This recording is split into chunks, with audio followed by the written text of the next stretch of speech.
Calico fans, this is H.H. Sherman from Sigma Comics coming to you from the greatest city in the world. It's New York City. And when I say Calico fans, of course, I mean also comic book fans. Folks, I want to talk to you about an idea that I brought up yesterday. This idea that Todd McFarlane came up with to help comic book shops all around the country. And this is part 2 of that video. I didn't think I was going to do a part 2, but here it is. But before we start, again, I got to remind you what we're all about. We fight animal abuse through comics. We do have issue 8 right now at sigmacomics.com. After a successful Kickstarter, you can pick up the full issue of Here Comes Calico issue 8. It's a 48-page double issue. It's a great price. It's only $6 for a collector, $5 for a reader copy. And look, we have variants. Look at these amazing variants. Look at this Tony Santiago variant. Folks, if it's not clear, this is not for kids. This comic book series is definitely not for children. This is the Robert Atkins variant. Look at the G.I. Joe artist. What a wonderful job he does with the calico. Brilliant, gorgeous stuff. And if you squint, you can see the calico statue all the way in the back. It may look small, but folks, that's a foot-tall statue. The fireplace is off today because it's finally warm in my place. So we're not going to run the fireplace. All right, let's talk about part 2 of this idea of Todd McFarlane saving comics. Now, the headline, of course, was sensational. This wasn't to say that he's going to go ahead and save the whole industry himself, although I'm sure he could, frankly. Even as bad as it is. He's an incredibly talented fellow. And I don't put any limits to a man like Todd McFarlane. But that really wasn't the intention of the video.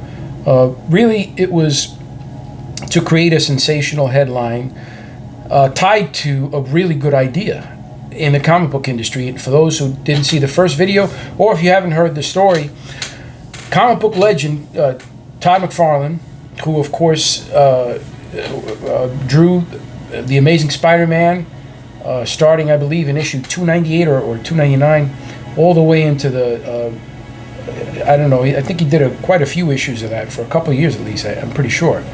And then, of course, the Spawn creator. He announced very recently that all comic book shops in the country were going to get a signed copy of Spawn number 350, a monumental issue and a milestone in this series. But not just that, signed copies of issue 350. All the stores in the country are going to get one copy that's a signed Todd McFarlane Spawn 350. What a wonderful idea! And I mentioned in the video, the part 1 of the video,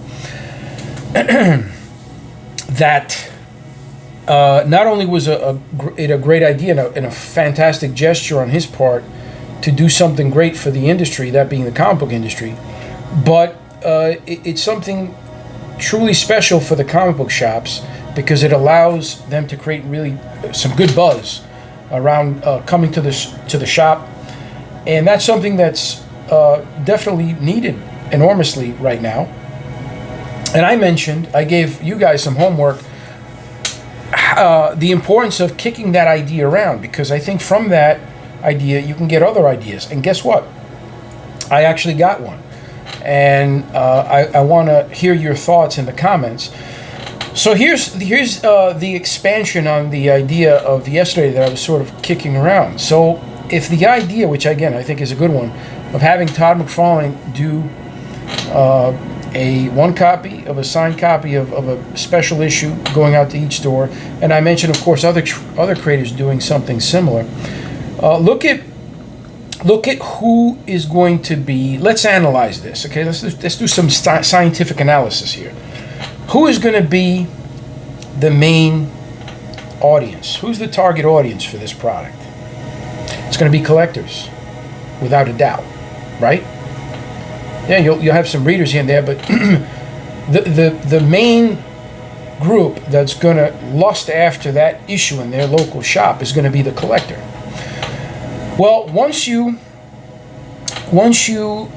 define that group, okay, and it's pretty clear at this point, you folks in the audience, I think it's fair to say at this point that the group of customers, the portion of the customer base that's carrying comics at this time in comic book history is the collectors, okay?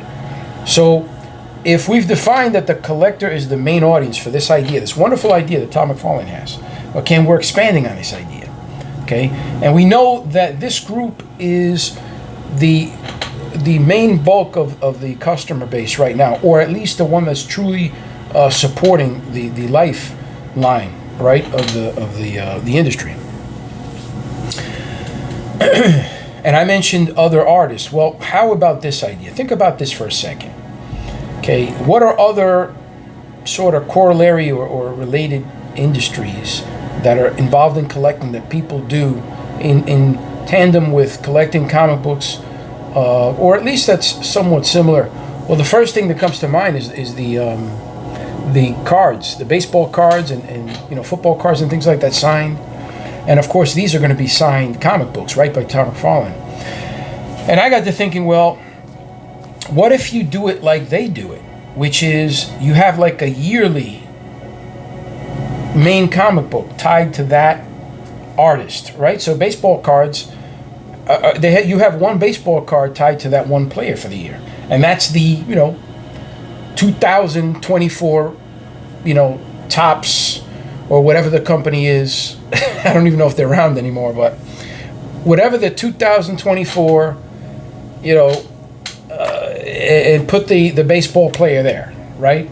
And then they're going to sign that, and that's the one for the year. And then next year, the 24-25, now you have another baseball player, okay, whoever it is, right? So imagine that in comics.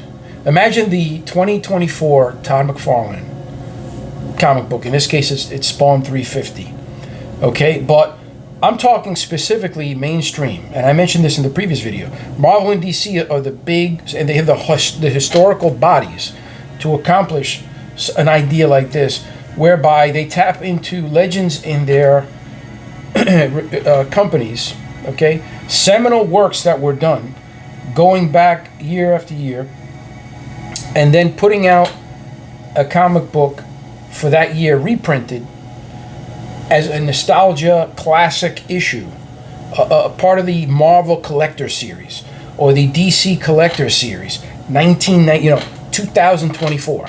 You see?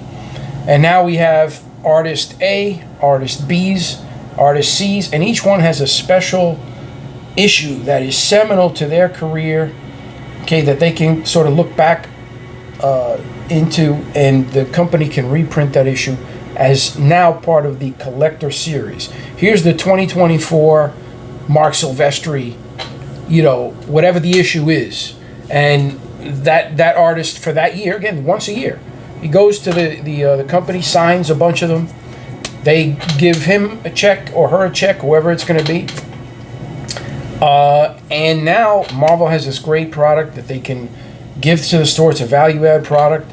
You don't just have to be tied to one. You could have, more than one at the shop. The bottom line is, think about that for a second. Let that marinate. You have a collector's suite of legends, okay? And that's where the idea starts, the collector series. And every year, you can count on a new issue that can be dedicated to that artist. Just imagine Jim Lee. Okay, hey, it's the 2025 Jim Lee Collector's Edition. He goes and signs a bunch of them. I mean, absolutely, it would kick up tons of news, great interest, people flooding comic book shops for a signed Jim Lee, Collector's Edition. And again, every year you can keep doing this. You can keep doing this, into the future. So that, again, just like baseball cards, you have one card per year for that player. And they sign it, or there's lots of different ways you can do this. Maybe you don't have them sign it. Maybe you just put them out there and have them go. However you want to do it, but it's an interesting concept, because now at that point with this idea, the expansion of this idea, you're serving the audience directly. You are specifically serving the collector market of that industry. Okay, and you're giving it. Now that these individuals have been the lifeline of your industry, now you're giving them bread and butter Okay, exactly what these people want. Okay, in a continuous manner. Okay, this thing has legs. Okay, 2024, 25, 26, 27, into the future. Okay, and again, I mentioned this in the previous video. It doesn't have to be limited to legends. Okay, you could start it that way because these individuals have a sizable following and notoriety, obviously, because they're legends. So maybe you start it with that, with a handful of creators, right? And then you keep tracking it. You keep putting it out every year. And as the thing grows, it can morph into something where it's, popular creators having their own, collector series. Okay, and it's specifically for the collector groups, for the shops, so that they create the buzz, they can create revenue, et cetera, et cetera. Of course, the artists can participate and make money that way as well. So there's lots of ways that you can do this. The main thing is, as I mentioned in the previous video, thinking outside of the box, which is precisely what Todd McFarlane did in coming up with this. Again, very generous gesture on his part. But what it does is it opens up a conversation about how you can expand on that good idea. And if you can derive some good data from that process, okay, so here we are, let's put that into the future. I don't know when 350 is coming out, but let's use it as an example. It's in the shops in June, something like that, okay? And it turns out that it's a phenomenal success, absolutely resounding success. The shops, all of the shops noted significant uptick in the traffic, in the revenue, et cetera, et cetera, et cetera. It's all good data. Well, this is now a case study that you can take back to a Marvel and a DC. Say, hey, why can't we do this to, for some of these creators that have been seminal to our history. Of course, Todd McFarlane is one of them as well. For both Marvel and DC, you're not limited. I'm sure that. Well, I don't know about Todd, but because he's very married to his Spawn project. But he's done some things outside of that. Most recently, I think it was a Batman thing. But look at Silvestri has done that as well. I know he came out with something last year that was a Batman project there with the Joker, right? And of course, I mean, Jim Lee. Could you imagine? I really think that if people at Marvel and DC, again, I mentioned these two because they're sort of the linchpin when it comes to the the mainstream comics, and they're a seminal portion of the history of comics, a very important part, and they have the long database to draw from, the history and the brands, the titles that they can they could sit down and discuss an idea like this, or something that on a regular basis serves the collector directly and the shops. That's the thing. This is the piece of this, is that if you start looking at holistic ways of solving the problem of helping the shops who are having a tough time these days, and also helping the creators who, many of whom are sitting at home right now, not doing anything, who have voiced a desire to be doing something in comics. Well, you're getting two for the price of one there, right? So these are the ideas, and again, it doesn't have to be exactly that idea. Okay, the annual collector series. I just think it's that concept gives you gives you life. It gives you traction. It gives you legs. It gives you something to take into the future with a successful foundation. Okay, and you can wait and see how this Spawn project does.